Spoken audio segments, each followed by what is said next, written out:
दोस्तों नमस्कार।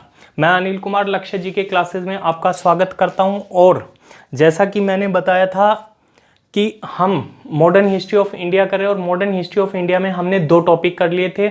एक तो हमने किया था पुर्तगाली, एक डच कर दिया था। आज इसी क्रम में हम अंग्रेज करेंगे कि किस तरीके से भारत में अंग्रेज आए, और अंग्रेजों ने न सिर्फ भारत में अपने आप को स्थापित किया बल्कि और कंपनियों के बीच में प्रतिस्पर्धा में और कंपनियों को पीछे धकेला और अपने आप को स्थापित किया। और साथ में भारत की राजनीतिक परिस्थितियों का फायदा उठाते हुए जो व्यापारी बनकर आए थे वे भारत की राजनीतिक परिस्थितियों का फायदा उठाते हुए शासक तक बन गए।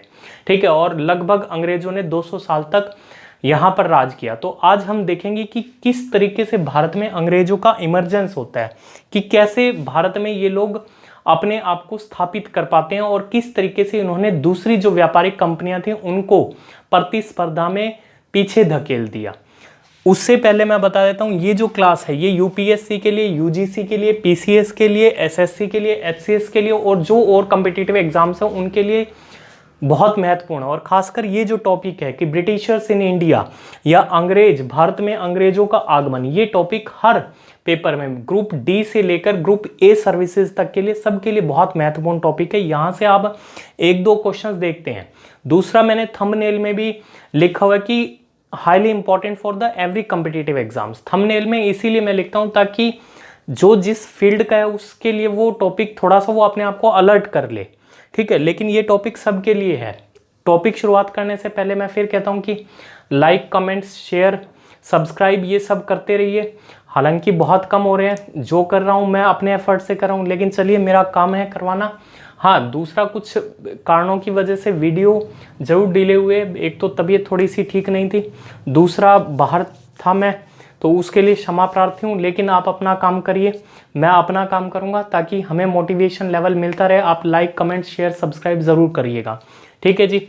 तो अब बात करते हैं कि भारत में अंग्रेजों का आगमन। देखिए, जो अंग्रेज थे 1579 में सबसे पहले जो अंग्रेज भारत में आए थे वो थे father Stevenson. Father Stevenson Bharat में सबसे पहले आए थे। उसके अलावा 1601 में जेम्स लेकेंस्टर भारत में आए थे। लेकिन ये जो व्यक्ति थे ये भारत में नहीं आए थे। ये व्यक्ति दक्षिणी एशिया में मसालों के द्वीप पे गए थे मसालों की खोज करने के लिए। तो ये दक्षिणी एशिया के द्वीपों, दक्षिणी एशिया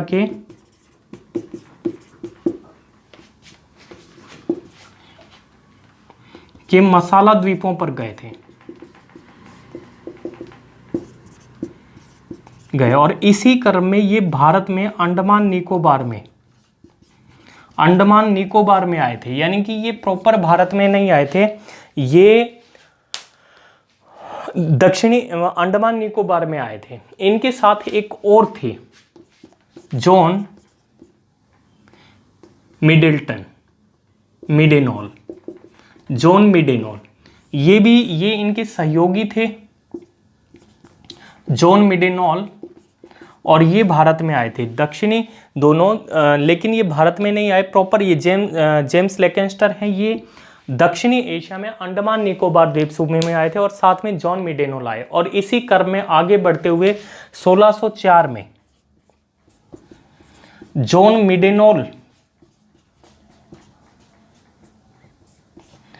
मिडेनॉल भारत में आए।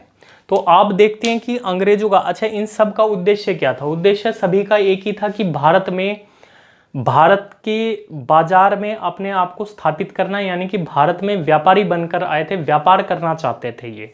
अच्छा, ये जितने भी व्यक्ति थे ये सब व्यक्तिगत रूप से भारत में आ रहे थे। अभी तक कोई भी सरकार की तरफ से, किसी देश की सरकार की तरफ से या समूह के रूप में भारत में नहीं आया था।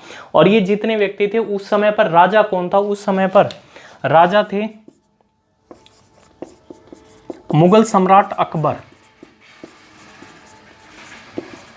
और जिनका कार्यकाल 1556 से लेकर 1605 तक भारत में माना जाता है। मुगल सम्राट अकबर जिनका कार्यकाल 1556 से 1605 तक भारत में है, तो ये इनके समय पर भारत में आए थे। लेकिन अब हम बात करते हैं कि अब तक जो मैंने बताया ये व्यक्तिगत रूप से आए थे, व्यक्तिगत रूप से व्यापार कर रहे थे, लेकिन 1600 में जब वहाँ पर ये चर्चा होने लगती है कि किस तरीके से पुर्तगाल और डचों ने वहाँ भारत में जाकर एक अच्छा खासा मुनाफा किया, तो वहाँ के व्यापारियों की एक मीटिंग होती है और उस व्यापारियों की मीटिंग में ये निश्चय किया जाता है कि क्यों ना हम भी भारत में जो बाजार है वहाँ का फ़ायदा उठाएं और अब व्यापार करें और एक अच्छा खासा मुनाफा कमाएं।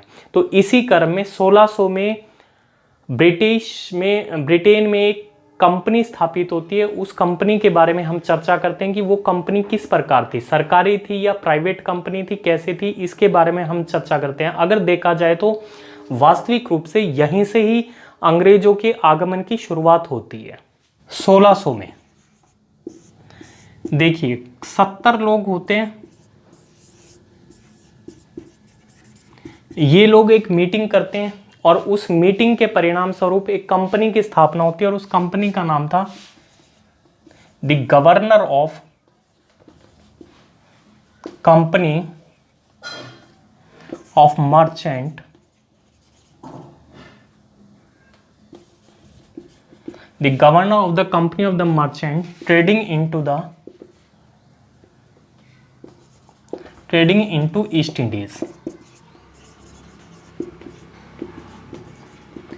इंडीज।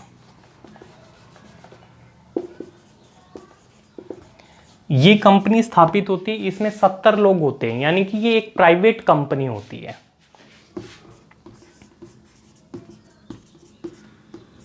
और इस कंपनी में वहां की जो महारानी होती है क्वीन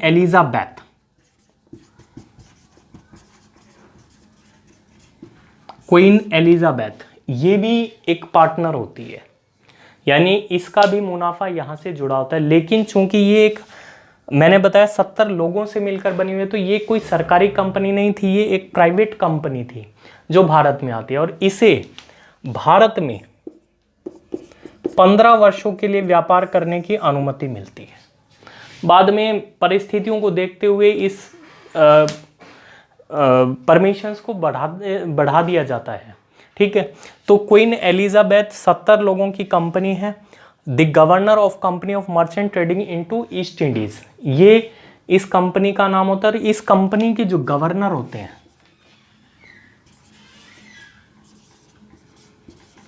थॉमस स्माइक होते हैं।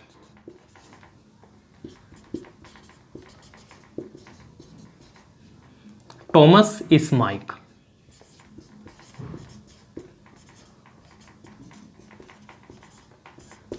ये इस कंपनी के गवर्नर होते हैं। और इस कंपनी का भारत में आने का उद्देश्य क्या था?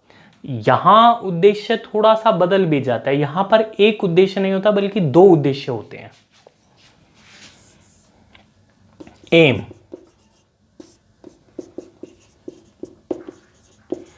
पहला उद्देश्य था व्यापार को बढ़ावा देना। दूसरा उद्देश्य धर्म का प्रचार प्रसार, यानी कि कंपनी ईसाई धर्म का भी प्रचार प्रसार करना चाह रही थी। उसके पीछे उनका एक लंबा उद्देश्य था कि भारत में ईसाई धर्म को मतलब प्रोत्साहन दिया जाए, तो उससे लोग ईसाई धर्म में परिवर्तित हो जाएंगे और कंपनी को और सरकार को वहाँ पर व्यापार करने में सुविधा होगी। लेकिन वो शायद भूल गए थे कि हिंदुस्तान में बहुत सारे धर्म थे और यहाँ पर इस उद्देश्य में उन्हें इतनी अधिक सफलता नहीं मिल पाई थी, क्योंकि यहाँ पर हिंदू भी थे, बौद्धिस्ट भी थे, इस्लाम भी था और दक्षिणी एशिया में इस प्रकार की चीज़ें तब भी संभव नहीं थी और आज के दिन भी संभव नहीं दिखाई देती थी। तो आज तो हो ही नहीं सकता, लेकिन उस समय पर भी पॉसिबल नहीं था। तो लेकिन कंपनी ने अपने ये 2 एजेंडे साथ में रखे और इस प्रकार से ये कंपनी भारत में आई। जब ये कंपनी भारत में आई, जब यहाँ पर इसने अपना मुनाफा कमाया, तो इसको देखकर और छोटी मोटी कंपनियां भी भारत में आई। जैसे कि 1688 में एक कंपनी आती है न्यू कंपनी के नाम से। 1698 में जनरल सोसाइटी, ये भी भारत में आती है। 1698 में एक और कंपनी होती है English trading company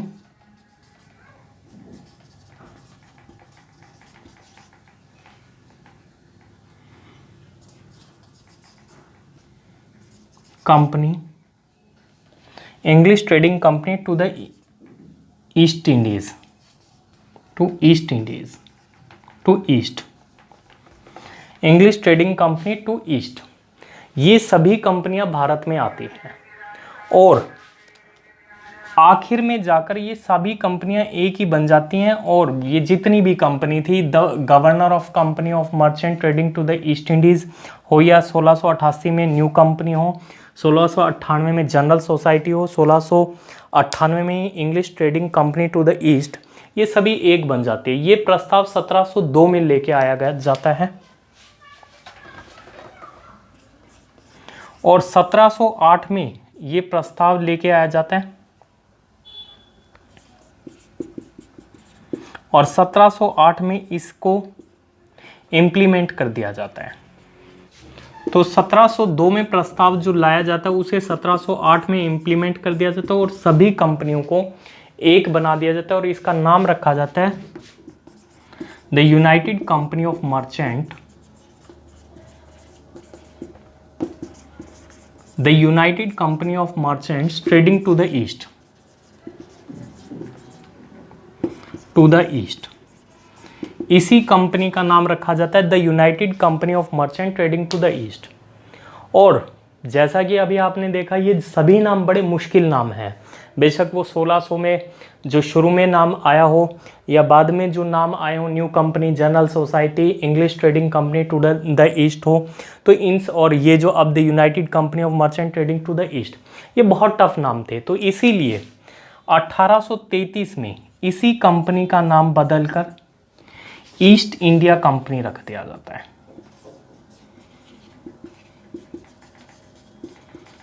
east India company, और इसे ईस्ट इंडिया कंपनी के नाम से बुलाया जाता है। तो इस प्रकार से कंपनी का भारत में आगमन होता है। और गवर्नर कौन होते हैं, मैंने अभी बताया, टॉमस स्माइक। तो ये भारत में अपनी व्यापार की शुरुआत करते हैं। 1608 में सबसे पहले कैप्टन हॉकिंस भारत में आते हैं समूह के तौर पे, यानी कि ये एक समूह को रिप्रेजेंट करते हैं। ये वहां की सरकार से परमिशन लेकर आते हैं। ठीक है, अभी तक जितने भी व्यापारी आए थे वो व्यक्तिगत तौर पर आए थे, लेकिन ये पहले अंग्रेज व्यापारी होते हैं जो समूह के रूप में, यानी कि एक पूरे ग्रुप को रिप्रेजेंट करते हैं और वो जहांगीर के दरबार में आते हैं। ठीक है, वहाँ की ब्रिटेन की मतलब सरकार से परमिशन लेके कि हमें वहाँ व्यापार करना है, तो महारानी हम जाना चाहते हैं, परमिशन दीजिए। और ईस्ट इंडिया कंपनी के एज ए रिप्रेजेंटेटिव के तौर पे ये भारत में आते हैं और जहांगीर के दरबार में जाते हैं।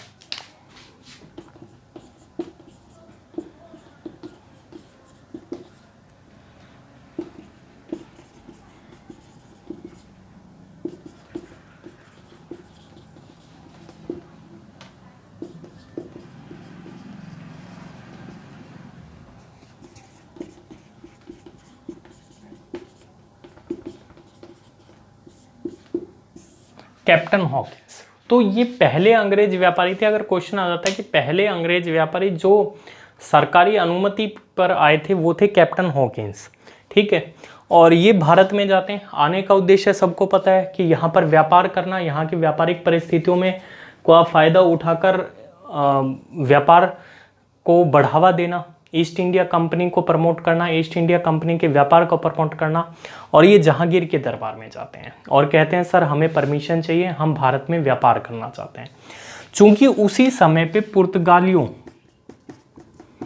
और गुजरातियों का ने लगभग काफ़ी उधम मचा रखा होता है, यानी कि बहुत ज़्यादा ये दिक्कत क्रिएट करते हैं, काफ़ी कड़ी प्रतिस्पर्धा होती है। तो ऐसी स्थिति में जहांगीर कैप्टन हॉकिंस को व्यापार करने की अनुमति नहीं देते। वो कहते हैं अभी फ़िलहाल परिस्थितियां ठीक नहीं हैं और इस वजह से आप फ़िलहाल व्यापार नहीं कर सकते।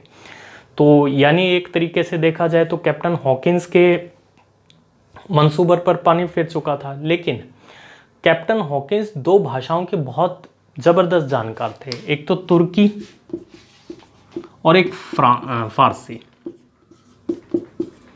तुर्की व फारसी भाषा के बहुत ज़बरदस्त जानकार थे, तो इसी कारण से जहांगीर कहते हैं कि आपको व्यापार की अनुमति तो नहीं दी जा सकती, लेकिन इन्हें 400 मनसब दे दिए जाते हैं।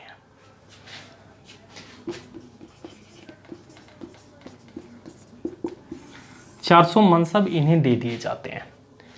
और कैप्टन हॉकिंस मतलब स्थितियों को देखते हुए चुप रहना ही बेहतर समझते हैं, लेकिन वे अपने प्रयास जारी रखते हैं। और इसी बीच में 1608 में सूरत में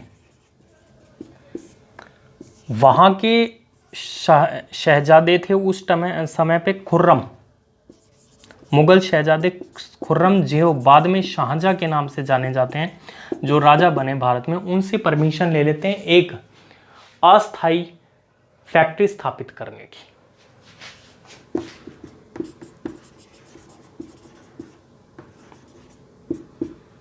टेम्परेरी फैक्ट्री स्टैब्लिश करने की ये वहाँ के जो मुगल शहजादे थे खुर्रम से अनुमति ले लेते हैं 1608 में, और सूरत में एक फैक्ट्री स्थापित करने की इजाज़त ले लेते हैं। और ये कैप्टन हॉकिंस के प्रयासों के परिणाम स्वरूप ही हुआ। बाद में हालांकि कैप्टन मिडल्टन आ जाते हैं, ये चले जाते हैं, तो लेकिन कैप्टन हॉकिंस के प्रयासों के परिणाम स्वरूप ही ये सारी चीज़ मिलती है। और 1613 में ये टेम्परेरी फैक्ट्री होती है, लेकिन परमानेंट फैक्ट्री ये बनती है जब जहांगीर है, जब वहाँ राजनीतिक परिस्थितियाँ ठीक हो जाती है, व्यापारिक परिस्थितियाँ ठीक हो जाती है, तो जहांगीर इन्हें 1613 में परमानेंट फैक्ट्री स्टैब्लिशमेंट करने की इजाज़त दे देते हैं सूरत में। ये चीज़ हमें ध्यान रखनी है। अक्सर क्वेश्चन ये आता है कि भारत में अंग्रेजों ने अपनी पहली फैक्ट्री स्थापित क्या की, कहाँ की, तो सूरत ऑप्शन मिलता है, 1608 ऑप्शन मिलता है। परंपरा यही आती है, चली आ रही है, अभी तक बदलाव नहीं किया। तो आपको बताना है कि 1608 में सूरत में ही फैक्ट्री स्थापित की गई थी, पर ये एक अस्थायी फैक्ट्री थी, टेम्परेरी फैक्ट्री स्टैब्लिश की गई थी। अब आगे अंग्रेज अपने प्रयास जारी रखते हैं और 1611 में ये भारत में अपनी पहली स्थायी फैक्ट्री स्थापित करते हैं मसूलीपट्टनम में।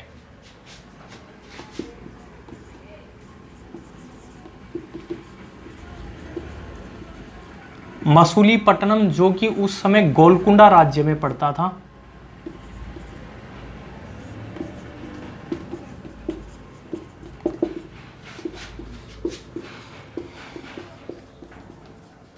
यहां पर ये अपनी एक परमानेंट फैक्ट्री स्थापित कर लेते हैं।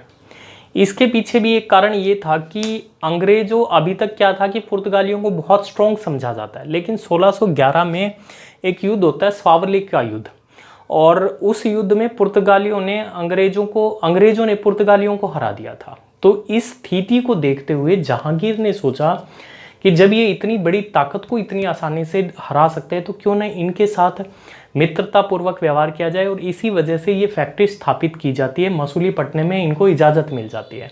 और 1613 में इसी क्रम में फिर बाद में सूरत में भी इजाज़त दे दी जाती है।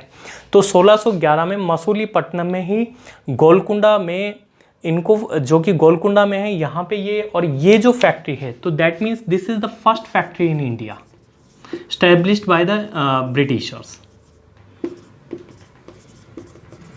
First factory in India established by the Britishers। तो ये चीज आपको देखनी है। दूसरी जो चीज है,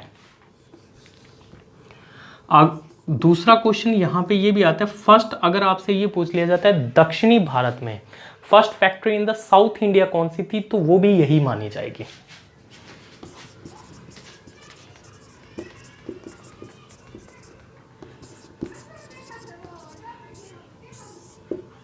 तो बात ये हो या ये हो, बात एक ही है कि ये मसूलीपट्टनम है, यहाँ पर इन्होंने फर्स्ट फैक्ट्री स्टैब्लिशमेंट की थी। अच्छा, यहाँ पर एक क्वेश्चन बहुत कई बार इंपॉर्टेंट क्वेश्चन आता है, वो ये आता है, और एक जनरल नॉलेज का क्वेश्चन है कि व्हाट इज, ये ब्रिटेन है क्या, यूनाइटेड किंगडम क्या है, क्या यूनाइटेड किंगडम एक देश है? कई कहते हैं सर इंग्लैंड और ब्रिटेन क्या है, कभी ब्रिटिशर्स बोल देते हैं, कभी इंग्लैंड बोल देते हैं। तो मैं आपको बता देता हूँ, अगर आप वर्ल्ड मैप देखते हैं तो वर्ल्ड मैप में आप देखिएगा कि ये यूरोप है, यहाँ पुर्तगाल है, स्पेन है, फ्रांस है, यहाँ पर कुछ कंट्रीज़ हैं, जैसे कि Spain, Wales, France, Spain, Wales, sorry, England, ये हैं। और ऊपर एक कंट्री और है, ये है आयरलैंड,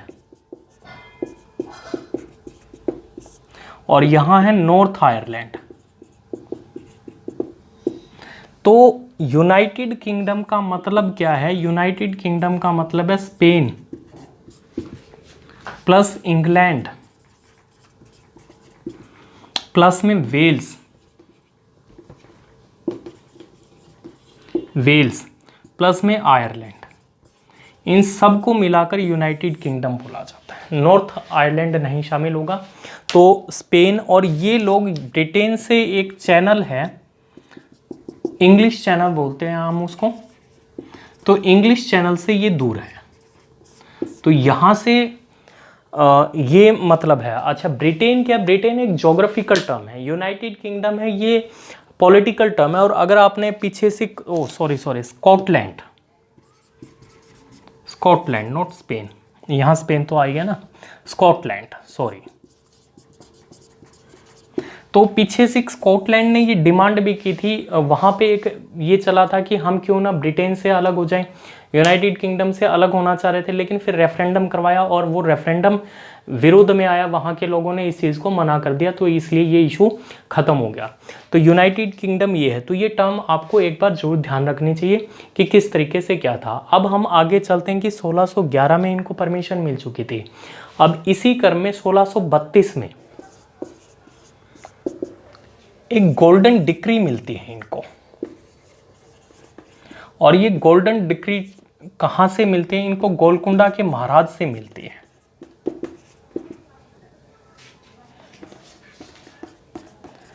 यानी कि सुनहरा फरमान। और ये सुनहरा फरमान था क्या?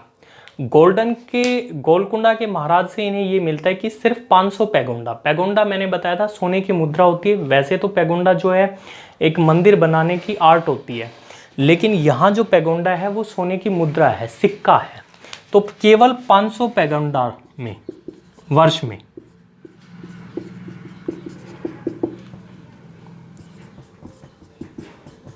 वार्षिकी में ये गोलकुंडा की बंदरगाह को यूज कर सकते थे। गोलकुंडा राज्य की बंदरगाहों को ये यूज कर सकते थे। तो ये इन्हें मिलती है परमिशन, और ये इनके लिए काफ़ी अच्छा फायदेमंद सौदा होता है। तो 500 पैगोंडा में, महज 500 पैगोंडा वार्षिक में, इस प्रकार से हम देखते हैं कि धीरे धीरे अंग्रेज अपने आप को भारत में स्थापित करने का प्रयास करते हैं, और काफ़ी हद तक वो सकारात्मक दिशा में बढ़ते भी हैं। इसी क्रम में हम आगे देखते हैं। देखिए, अगर आपको अंग्रेजों का इमरजेंस पढ़ना है, समझना है, तो आप देखिए कि कितना तरीके से वो अपने आप को स्थापित कर रहे थे।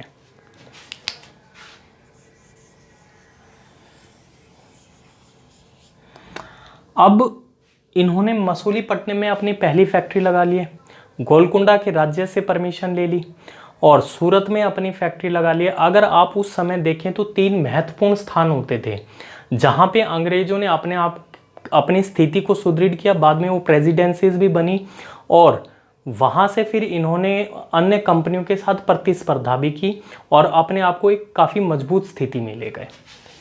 अगर मैं बात करूं इस जगह बम्बई,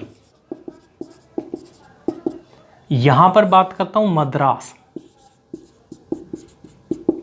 यहां पे बात करता हूं कलकत्ता, इन तीनों जगह पर ये अपने आप को कैसे स्थापित करते हैं, किस प्रकार से इनकी रणनीति होती है, और कौन सी ऐसी परिस्थितियां होती है, किस तरीके से ये चलते हैं, वो सारी चीज़ें हम देखते हैं। अगर हमने यहाँ इन चीज़ों को समझ लिया तो अंग्रेजों के इमरजेंस को समझना कोई बहुत ज़्यादा मुश्किल काम नहीं होगा। सबसे पहले मैं इसी दिशा में बात करता हूँ मद्रास। मद्रास में 1639 में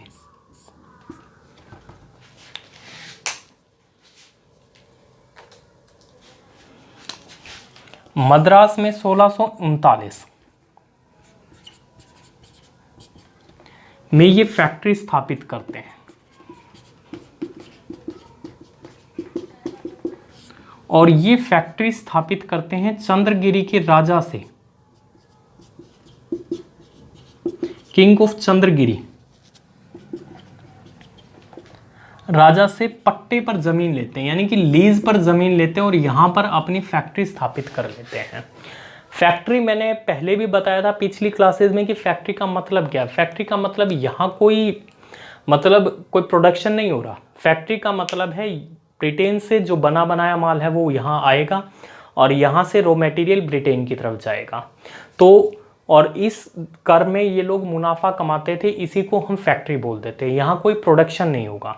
तो ये फैक्ट्री, कोठी, कोठी भी एक शब्द आएगा, कोठी या फोर्ट, दुर्गीकृत, ये जितनी भी चीज़ें, दुर्गीकृत का मतलब है अगर मान लीजिए आपको हम अपने से ही लेते हैं कि हम व्यापार कहाँ करेंगे, हम बंदरगाह पे चले गए, वहाँ पे सामान रखा है, एक कोठी ले लेंगे सिक्योरिटी के तौर पे ताकि सामान खुला नहीं पड़ा और फिर उसको बेचेंगे। तो यानी कि कोठी यानी कि सिक्योरिटी के तौर पे आपने एक गोडाउन ले लिया, वहाँ पे अपने आप को मतलब रह भी रहे हो और वहीं पे सामान है ताकि वो सिक्योरिटी रहे। तो यही मतलब कोठी का यहाँ पर भी माना जाएगा और फैक्ट्री का मतलब मैंने अभी आपको बताया ही है। तो 1639 में फैक्ट्री चंद्रगिरी के राजा से पट्टे पर लीज ली जाती है और यहाँ पे ये एक फोर्ट का निर्माण करते हैं।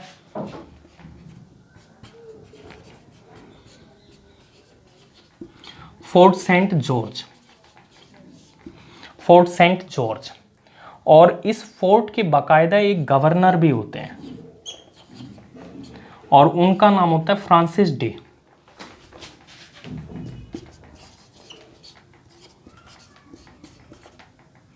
फ्रांसिस डे ये एक गवर्नर होते हैं, फोर्ट सेंट जॉर्ज इनका नाम होता है और ये फैक्ट्री स्थापित करते हैं। चंद्रगिरी के राजा होते हैं, यहाँ से पट्टे पर लेके। तो इस प्रकार से मद्रास में ये लोग अपने, और जब स्थितियाँ इनके अनुकूल होते हैं तो कोई पट्टे वट्टे या पैसे का लेन देन सब खत्म हो जाता है और ये इस पे एक तरीके से कब्जा कर लेते हैं। ठीक है, तो फैक्ट्री स्थापित करते हैं और इस किले का नाम रखते हैं फोर्ट सेंट जॉर्ज और फ्रांसिसी डे इसके गवर्नर होते हैं चंद्रगिरी के राजा से। तो यहाँ पर ये चीज़ है। अब हम देखते हैं कि बम्बई इनके अधिकार क्षेत्र में किस प्रकार से आया।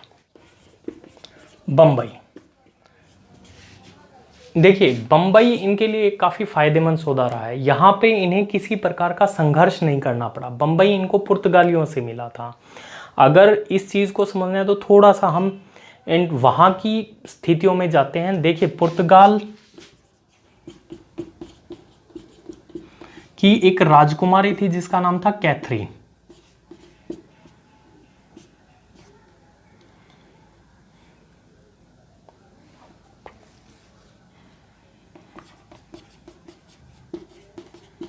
और ब्रिटेन के एक, इंग्लैंड के एक राजकुमार थे या ब्रिटेन के एक राजकुमार थे चार्ल्स। ये चार्ल्स थे, ये थे स्टुअर्ट डायनेस्टी से, स्टुअर्ट डायनेस्टी।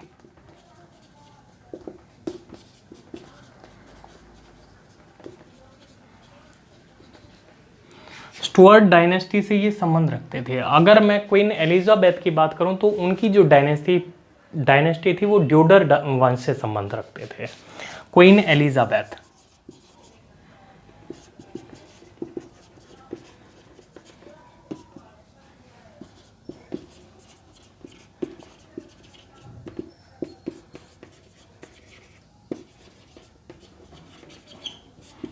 ये ड्यूडर डायनेस्टी से थे जबकि ये स्टुअर्ट डायनेस्टी से थे। इनके वंश बदल गए थे।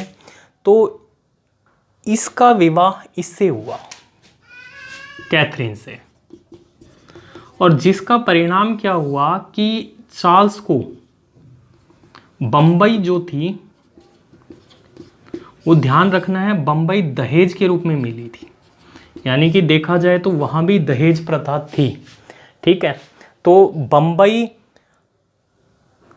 चार्ल्स को दहेज के रूप में मिली थी। ध्यान रखना है कि चार्ल्स को मिली थी, ना कि ईस्ट इंडिया कंपनी को मिली थी, यानी कि वहाँ के ब्रिटेन को मिली थी। और ये मिली कब थी? ये 1661 में इनको मिली थी। और इसी चार्ल्स ने ईस्ट इंडिया कंपनी को 1668 में 10 पाउंड के बदले में 10 पाउंड वार्षिकी के बदले में ईस्ट इंडिया कंपनी को दे दिया था। तो यहाँ देखा जाए तो पुर्तगालियों के साथ संघर्ष की जो स्थिति थी वो ख़त्म हो जाती है। और आप देखेंगे कि आगे जब अंग्रेज़ों ने पुर्तगालियों को हरा भी दिया था तो भी गोवा उनको वापस कर दिया था, क्योंकि इनके साथ इनके वैवाहिक संबंध स्थापित हो चुके थे। तो यहाँ भविष्य में पुर्तगालियों के साथ कोई प्रतिस्पर्धा आपको देखने को नहीं मिलेगी। तो 10 पाउंड वार्षिकी के बदले 1668 में ईस्ट इंडिया कंपनी को चार्ल्स से मिलती है। हालांकि क्वेश्चन आता यही है कि किसको मिली थी, तो ब्रिटिशर्स को, इंग्लैंड को मिली थी। तो लेकिन जो पीछे की कहानी है वो सारी ये थी। तो इस प्रकार से बॉम्बे पर भी इनका अधिकार हो जाता है। तो अब ये लोग कहाँ बढ़ेंगे, ये बढ़ेंगे कलकत्ता की तरफ, बंगाल की तरफ, कि बंगाल में किस तरीके से इन्होंने अपने आप को स्थापित किया वो सब हम देखते हैं।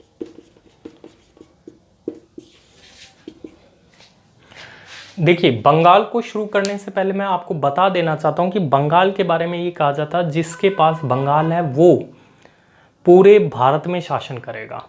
चूंकि बंगाल में धीरे धीरे अंग्रेज अपने आप को बहुत ज़्यादा मजबूत कर चुके होते हैं, तो आप देखेंगे कि बंगाल के कारण ही जिस दिन बंगाल अंग्रेजों के पूरी तरीके से कब्जे में आ गया था, ये तय हो चुका था कि आने वाले समय में भारत पर अगर कोई राज करेगा तो वो ईस्ट इंडिया कंपनी या ब्रिटिश हुकूमत राज करेगी।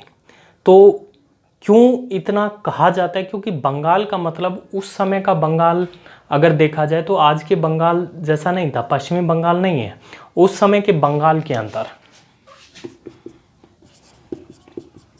बंगाल यानी पूर्वी बंगाल प्लस पश्चिमी बंगाल दोनों, ये बिहार, उड़ीसा व असम का क्षेत्र आता था, असम का कुछ भाग,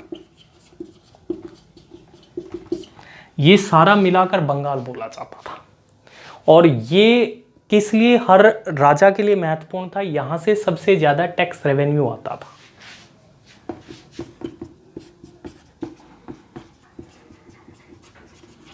सबसे ज्यादा टैक्स रेवेन्यू यहां से आता था, तो इसलिए बंगाल इतना ज्यादा महत्वपूर्ण माना जाता था। ठीक है, किस तरीके से अंग्रेजों ने अपने आप को स्थापित किया उस क्रम को हम आगे बढ़ाते हैं। 1633 में बंगाल के सूबेदार होते हैं शाह सूजा।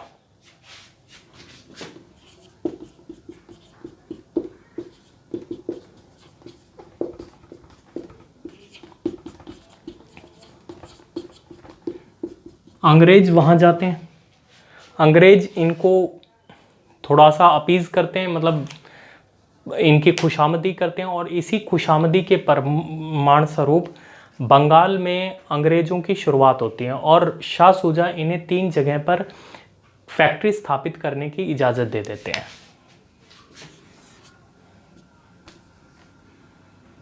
पीपली,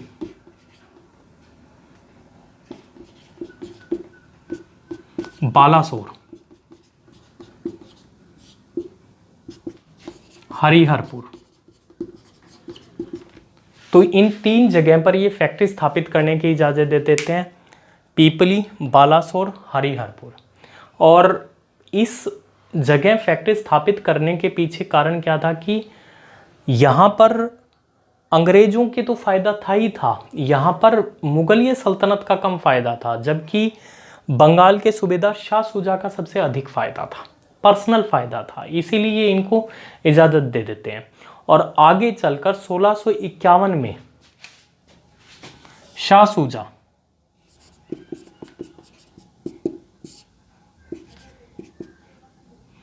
सूबेदार शाह सूजे इनको एक ऐसी चीज दे देते हैं जिनकी कल्पना इन्होंने नहीं की थी।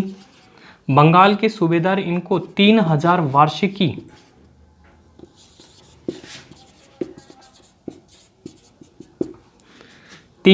वार्षिकी रुपए के बदले में बंगाल, बिहार,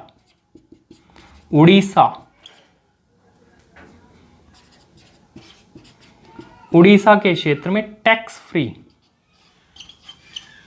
व्यापार मुक्त व्यापार मतलब कर मुक्त व्यापार की इजाजत दे देते हैं, टैक्स फ्री ट्रेड।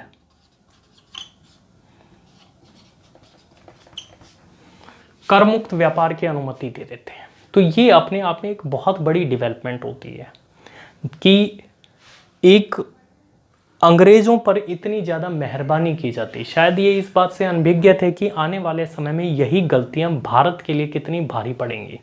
और जब मुग़ल सल्तनत वीक हो गया, यानी कि औरंगज़ेब की मृत्यु के बाद जो नवाब आएंगे उनके बीच में और इनके बीच में यही चीज़ें विवाद का कारण भी बनेंगी।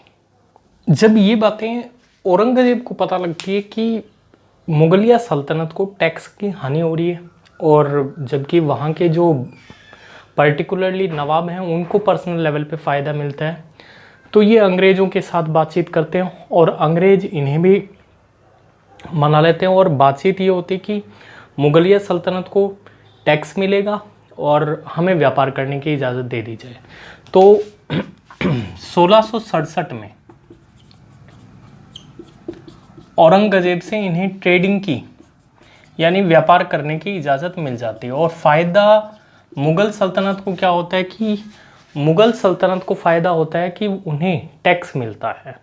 तो इस प्रकार से ना मुगलिया सल्तनत को हानि होती है और ना मतलब अंग्रेज़ों को तो अपना फ़ायदा मिल ही रहा होता है।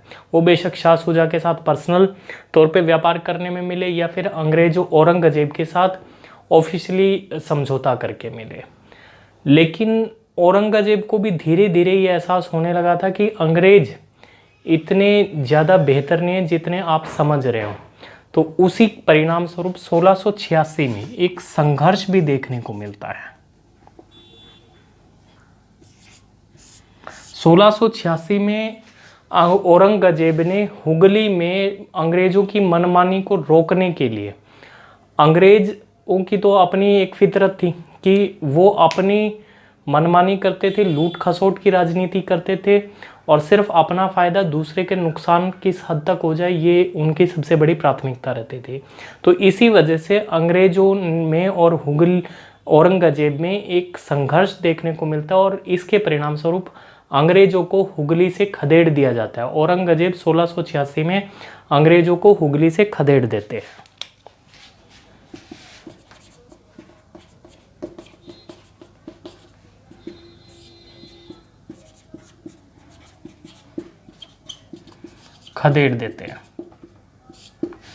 लेकिन जब अंग्रेज़ों को ये लगता था कि परिस्थितियां तुम्हारे अनुकूल नहीं है, तुम्हारे विपरीत है, तो अंग्रेज़ बड़ी जल्दी अपने आप को फॉर्म कर लेते थे, बहुत जल्दी अपने आप को उन परिस्थितियों में डाल लेते और समझौतावादी रवैये पर आ जाते थे।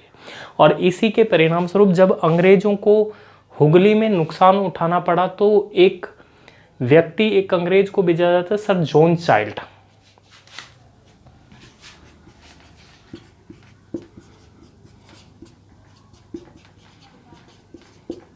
सर जॉन चाइल्ड, और वो औरंगज़ेब से बातचीत करता है और कहता है कि आगे से भविष्य में इस प्रकार की कोई शिकायतें आपको देखने को नहीं मिलेंगी और हम अपना काम पूरे कानूनन तरीके से करेंगे। तो इस प्रकार से इन दोनों के बीच में एक समझौता हो जाता है।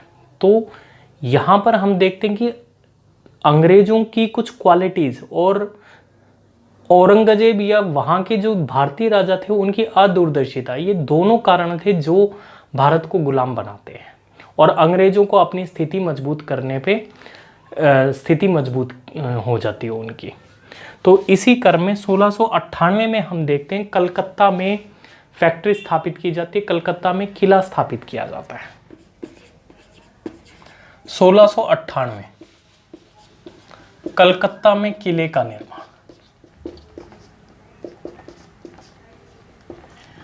ये जो कलकत्ता है ये उस समय पे एक मुगल राजकुमार होते थे अजीमुल शान। उन्होंने 3 गांव दिए थे अंग्रेजों को पट्टे पर और उसी में कलकत्ता का निर्माण किया गया है। वो 3 गांव कौन कौन से थे?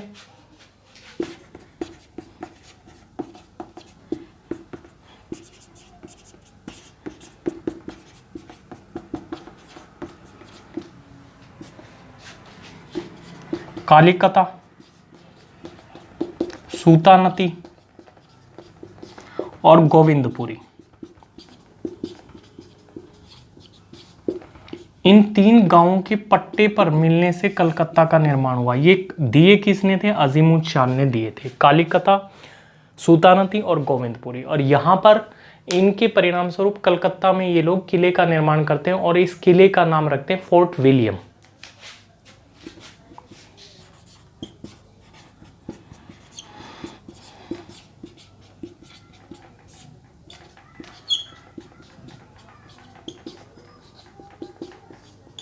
Fort William. और इस किले के संस्थापक कौन होते हैं? इसके संस्थापक होते हैं जोब चारनाक।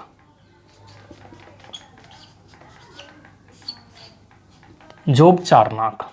और आगे जाके ये फोर्ट विलियम प्रेसिडेंसी बनती है।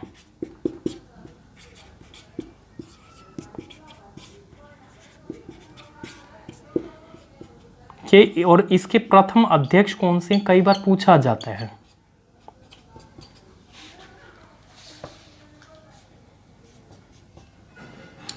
Charles Eyre.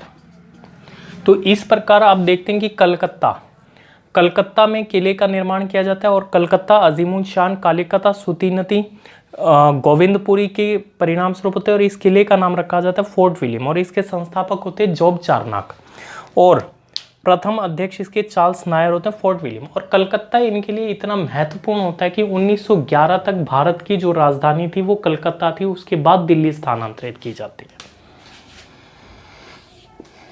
तो 1911 तक कलकत्ता भारत की राजधानी रहा।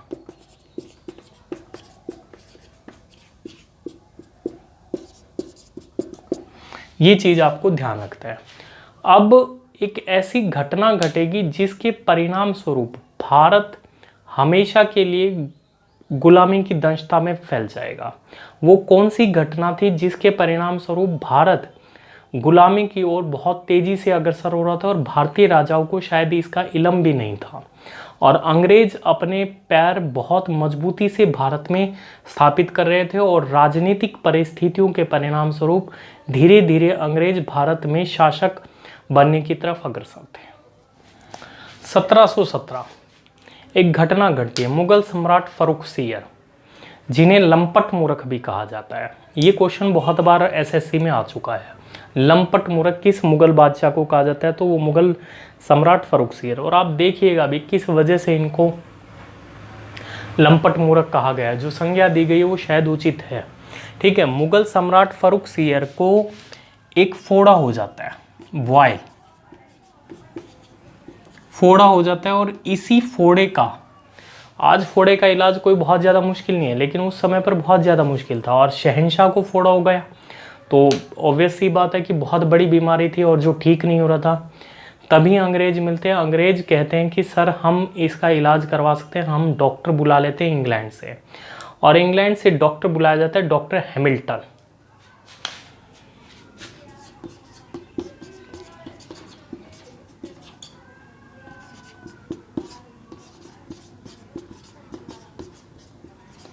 डॉक्टर हैमिल्टन को बुलाया जाता है, ये उनका इलाज कर देते हैं और जिसके परिणाम स्वरूप ये पूरी तरीके से स्वस्थ हो जाते हैं। अब स्वस्थ होने के बाद राजा है, अचानक उसको बीमारी से मुक्ति मिल जाए तो क्या हुआ, मोगेम्बो खुश हुआ और वो कहते हैं कि आप जो है वो मांगिए, आज हम आपको वो देंगे। और इस स्थिति का अंग्रेज़ों ने बहुत बखूबी फ़ायदा उठाया और 1717 में इनको मिलता है एक शाही फरमान और जिसको आप कह सकते हैं सुनहरा फरमान या फिर Magna carta of the company कहा जाता है इसको।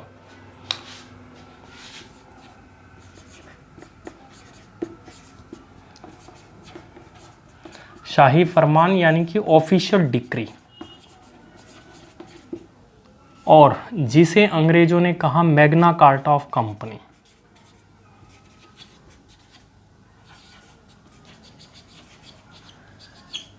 Magna carta of company.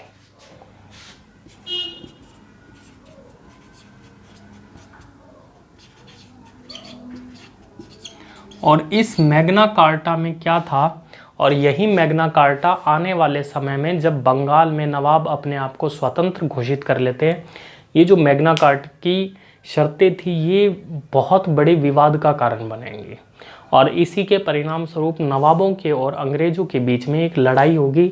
1757 Plassey का बैटल ऑफ प्लासी की लड़ाई। और इस मैग्ना कार्टा के अंदर इन्हें कुछ अधिकार दिए। फ्री ट्रेड इन बंगाल, यानी कि बंगाल में मुक्त व्यापार।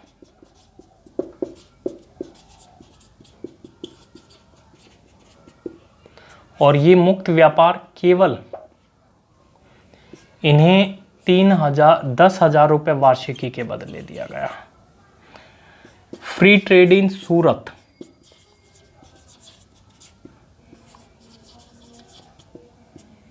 ₹10,000 वार्षिकी।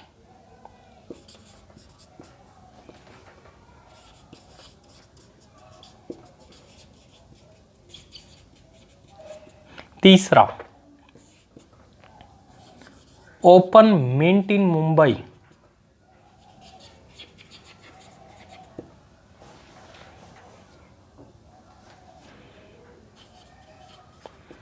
बंबई में टकसाल स्थापित करने की इजाजत।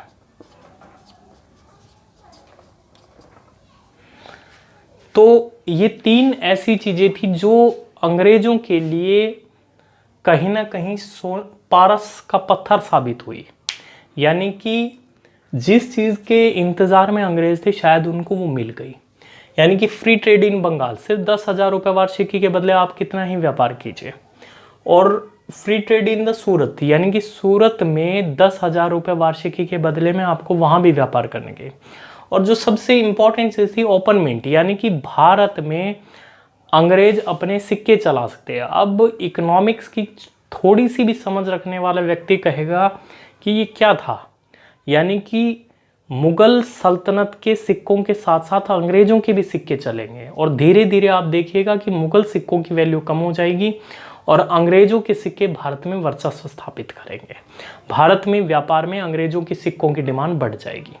तो यही एक कारण था जिस वजह से मुगल सम्राट फ़र्रुखसियर को लंपट मूर्ख भी कहा जाता है। ये एक बहुत बड़ा कारण था और ये कारण आने वाले समय में भारत की गुलामी की भाग्य को लिखने वाला था और इस वजह से ये सारी चीज़ें हुई थी। तो हमने देखा कि किस तरीके से अंग्रेजों ने बंगाल, मुंबई और मद्रास पर अपना वर्चस्व स्थापित कर लिया। यानी कि एक तरीके से देखा जाए तो पूरे भारत पर अप्रत्यक्ष तौर पर वर्चस्व स्थापित कर दिया। अब जो और कंपनी थी, यानी कि अंग्रेजों के जो 3 दुश्मन थे, उनके साथ इन्होंने एक युद्ध लड़े और धीरे धीरे उन सबको हराते हुए अंग्रेजों ने भारत की सत्ता पर अपने आप को स्थापित किया। वो 3 शत्रु कौन थे जिनके साथ अंग्रेजों ने युद्ध लड़े थे, उनको हम देखते हैं। देखिए, एक इनका शत्रु था बंगाल के नवाब।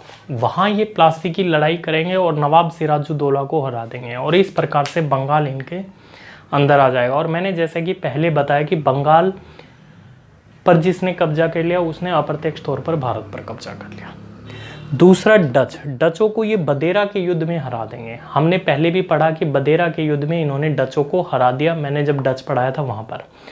आगे हम पढ़ेंगे कि किस प्रकार से इनकी जो सबसे प्रमुख प्रतिद्वंदी थे फ्रांसीसी, और फ्रांसीसियों का इमरजेंस भी उसी तरीके से हुआ जैसे अंग्रेजों का हुआ। तो एक वक्त तो ऐसा लगा था कि फ्रांसीसी अंग्रेजों को धकेल देंगे और फ्रांसीसी भारत पर राज करेंगे, लेकिन एक यू टर्न होता है। हम देखेंगे जब हम फ्रांसीसी पढ़ेंगे अगला जो चैप्टर, तो उसमें हम देखेंगे किस प्रकार से फ्रांसीसी डिक्लाइन हो गए और वांडीवाश के युद्ध में अंग्रेजों ने फ्रांसीसियों को भी धकेल दिया और इस प्रकार से भारत में अंग्रेजों ने भारत की शासन की सत्ता पर काबिज हो गए और 200 साल तक अंग्रेजों ने राज किया।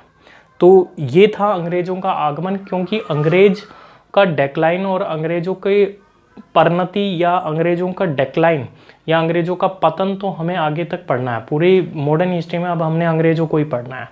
तो आशा करता हूँ कि ये वीडियो आपको बिल्कुल पसंद आई होगी। बहुत इंपॉर्टेंट वीडियो है, देखिए, अपने दोस्तों को भी दिखाइए। जो मैंने कहा कि ये एक नारा बन जाना चाहिए कि आप खुद लाइक, कमेंट, शेयर करें, साथ में 5 अन्य अपने दोस्तों को या 5 ग्रुप्स में इसे भेजें और लाइक, कमेंट, सब्सक्राइब करने के लिए मोटिवेट करें उनको। तो आशा करता हूँ ये वीडियो पसंद आई होगी। धन्यवाद।